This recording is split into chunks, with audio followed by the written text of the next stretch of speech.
Nay, Hmm? hindi ka ba nagsasawa tignan yan? Hindi.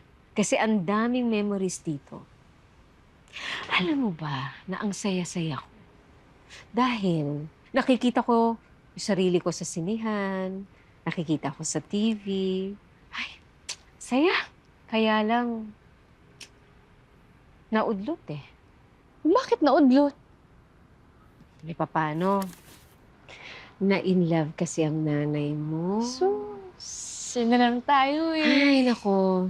Sana all. Akala ko kasi true love na ang nakita ko sa tatay mo. Eh, yun naman pala.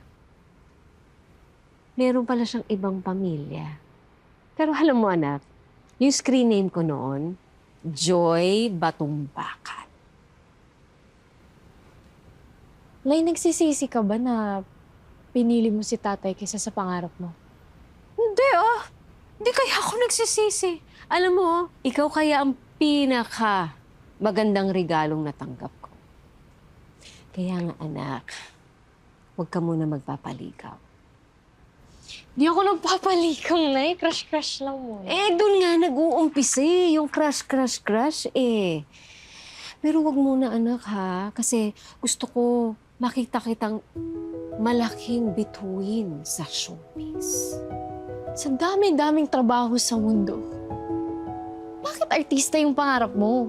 Eh, gusto ko kasi makita yung talento ko. Alam mo ba na napasali pa ako sa isang theater group nung high school ako?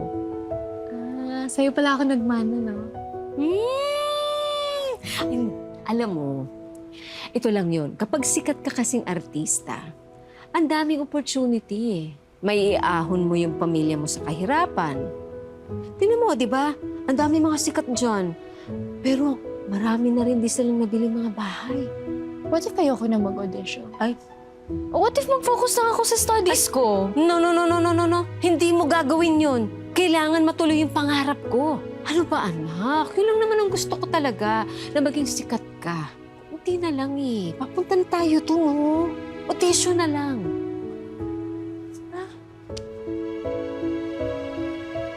Okay naman tong essay mo ah. Binubola mo yata ako, Miko, no? Maganda nga naman kasi. Kaya siguro gusto maging social worker, no? Mukhang ramdam na ramdam ko yung heart mo dito eh. Oo, no? Mamaya, gusto mong stroll? May workshop pa kami ni nanay. Workshop? Para saan? Sinali niya kasi ako sa isang audition para sa bagong teleserye. Audition? Talaga? Good luck sa'yo ah. Dapat yan, mag-selfie na tayo. Sisikat ka na. Selfie? Para saan? Siyempre, para may picture ako sa idol ko. Ano ka ba? Malay mo, di mo na ako pansinin pag sumikat ka na. Ang OA nito. Audition pa nga lang eh. Alam mo, bili ka na lang sa tinda namin para magkaroon ng sales. Oo na. Kundi lang kita crush eh. Ano sabi mo? Miko? Hindi, wala yun. Ha? Mabuti pa. Umuwi na tayo. Baka yung nanay mo, hinahanap ka na. Buti pa nga. Tara. Hello, may I speak to Miss Joy Batumbakan? Yes po? Speaking. Nakita ko yung videos na sinend mo. Qualified ang anak mo na si Alice sa shortlisted candidate. Maganda siya at pwede siyang maging lead role sa project ko. Proceed tayo sa next step ng audition. Ay, naku, interesado po kami dyan. So, ano po yung next step? O ganito, pumunta kayo next week sa studio, maganda kayo ng audition fees, galingan ninyo, manonood ang TV executive at director. Sige po, paghahandaan po namin yan. Maraming salamat po. Nay? Ano kaya nangyari kay nanay? Yes! Galing talaga ng anak ko. Nanay naman? Akala ko ba naman anong kinikilos mo dito? Rinig na rinig yung boses mo sa kapitbahay. Kung walang kikilos, sino ang kikilos? Kung hindi ngayon, kailan pa? Para kay Cadensyo! Ang galing! Ang galing ng nanay ko. Ikaw na lang kaya mag-artista, Nay. Ano ka ba? Sa Sister Stella L yun. Sa pelikula ni Ate V. Alam mo, ikaw talaga eh. Binabad trip mo kasi ako eh. Alam mo, nag-i-internalize ako para alam ko kung anong isusunod kong ituturo na acting sa'yo. Diba? Lagi mong tatandaan, maliit man yan, malaking mang yang role. Ako, ito, gaya niya na, tingnan mo. Ay, okay lang. Okay lang. Nakita ko na.